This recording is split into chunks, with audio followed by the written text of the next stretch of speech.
어린 시절에 배우는 그 어떠한 지식이나 정보도 아이들의 평생을 책임져 줄 수 없어요.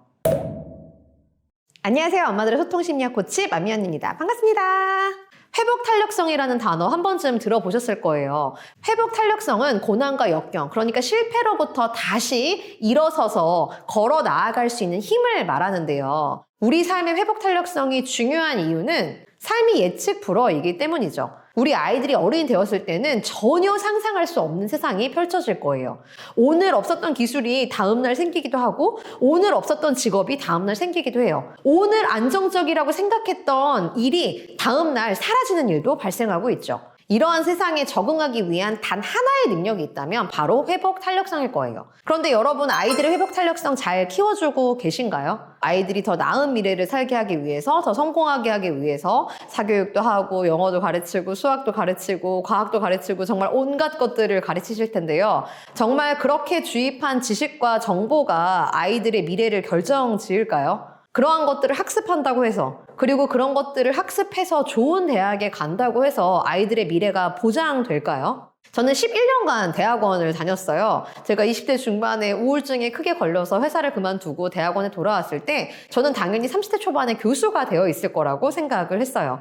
근데 첫 번째 박사학위를 했던 학교에서 예기치 못하게 그만두고 나오게 되었고, 그 이후에 두 번째 박사를 하면서 그때부터 계획이 많이 틀어지기 시작했죠. 그리고 아이를 낳고 산후우울증에 또 걸리면서 제 삶은 다시 한번 혼돈에 빠지기 시작했죠. 그리고 그 이후에 전 인스타를 시작했고 사업을 시작했고 이렇게 유튜버까지 하고 있어요. 제가 40살에 유튜버가 될 거라고는 정말 상상조차 하지 못했어요. 인생은 계획대로 되지 않아요. 어떠한 학위도 어떠한 성취도 우리의 수십 년 인생을 책임져 줄 수 없는 이 시대에 우리에게, 또 아이들에게 가장 중요한 것은 무엇일까요? 여러분이 아이의 미래를 위한다며 하는 행동들이 사실은 회복 탄력성을 망치고 있는 행동들이 정말 많아요.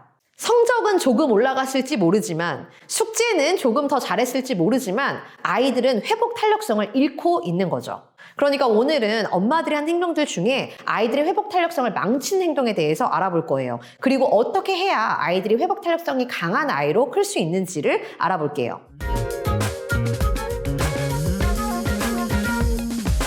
자, 엄마들의 아이들의 회복 탄력성을 망치는 첫 번째 행동은 아이들의 실패를 허용하지 않는 거예요. 엄마들에게는 본인만의 경험이 있어요. 그리고 수십 년 세월 동안 배워온 한계가 있죠. 그리고 아이들에게 내 경험과 한계에 기반한 결정과 계획을 주입하려고 합니다. 아이들이 스스로 탐색하고 스스로 성공하고 스스로 실패할 수 있는 기회를 주지 않아요. 자, 실패를 허용해주지 않으면 아이들이 왜 회복 탄력성이 생기지 않느냐?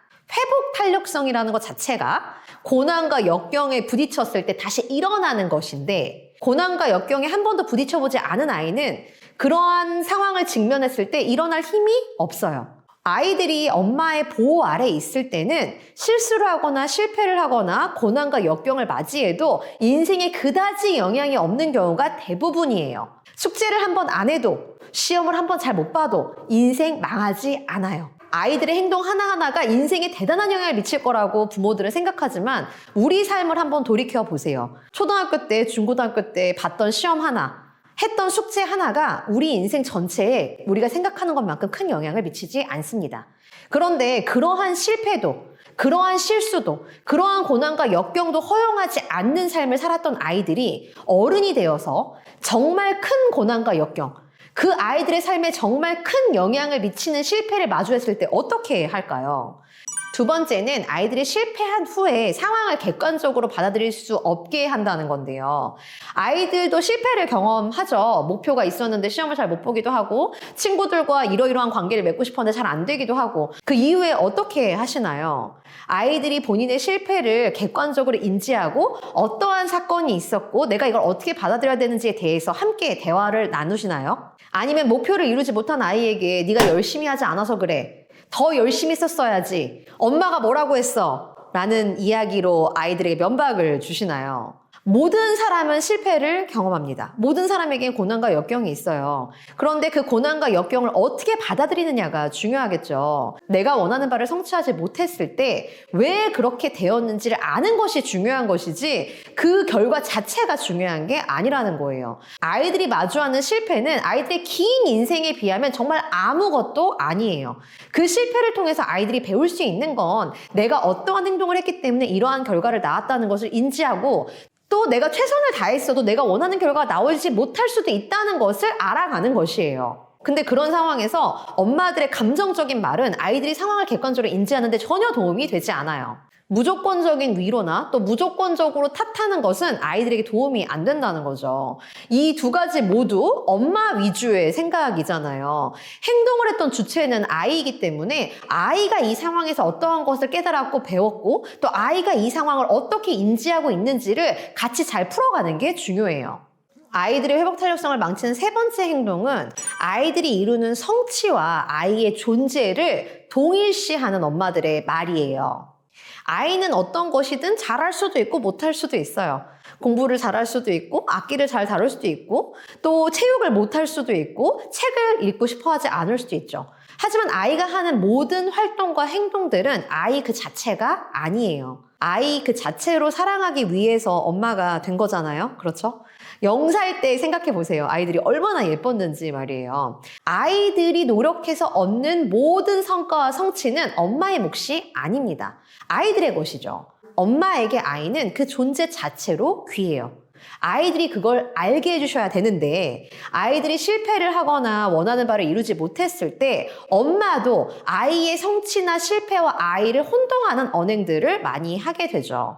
아이가 공부를 못해서 시험을 잘 못 봤을 때 네가 그렇게 열심히 안 했으니까 성적이 안 나오지. 아이가 원하는 결과를 성취하지 못했을 때 네가 평소에 그렇게 게을러서 잘 안 되는 거 아니야. 이런 말들을 하게 되죠. 그런 말을 들은 아이는 본인이 이룬 성취나 실패가 본인 자체라고 생각을 하게 돼요.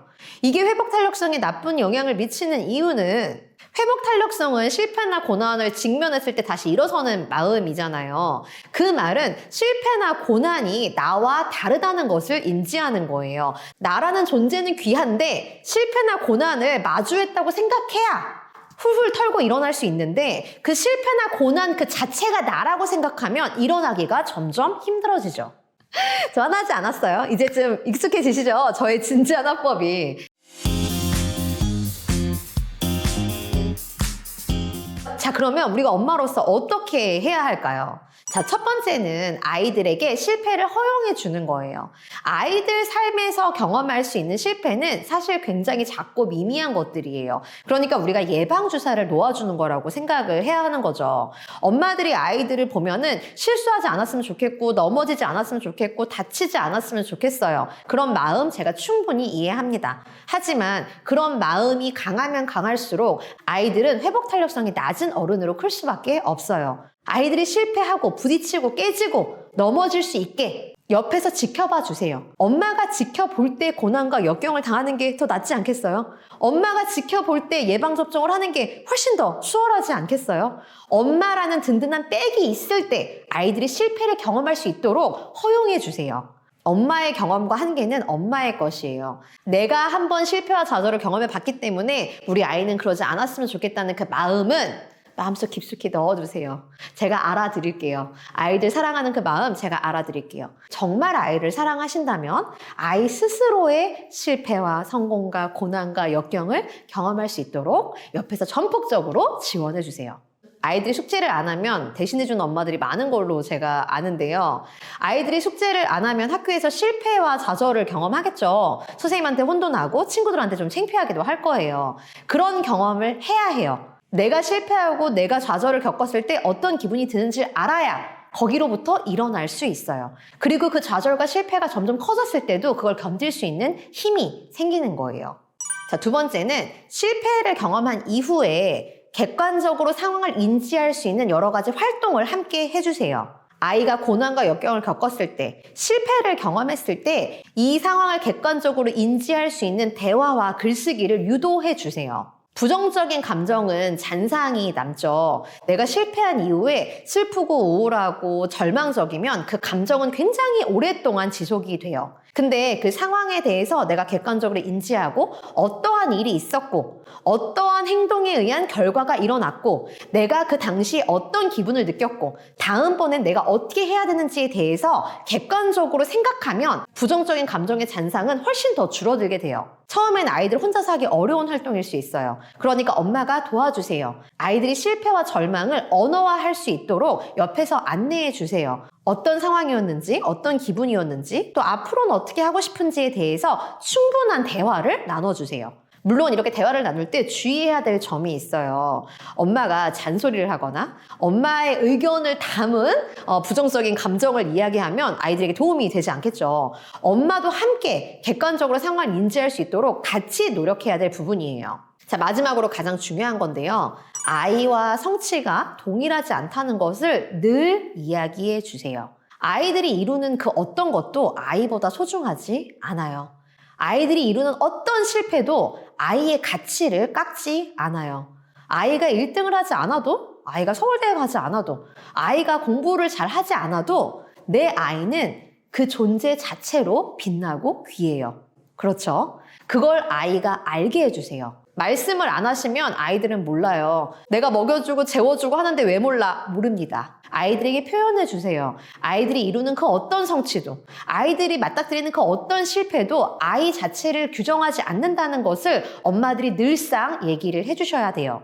그래야 아이가 실패도 성공도 본인과 동일시하지 않고 그러한 상황들을 직면했을 때 내 존재의 가치가 변하지 않는다는 것을 알게 될 테니까요. 아이들을 교육할 때 중요한 걸 잊지 말아주세요. 엄마가 아이 옆에 있을 수 있는 기간은 굉장히 짧아요. 더구나 아이가 엄마의 말에 귀 기울이는 기간은 그보다도 더 짧죠. 그리고 어린 시절에 성취하는 그 어떠한 성과도, 어린 시절에 배우는 그 어떠한 지식이나 정보도 아이들의 평생을 책임져 줄 수 없어요.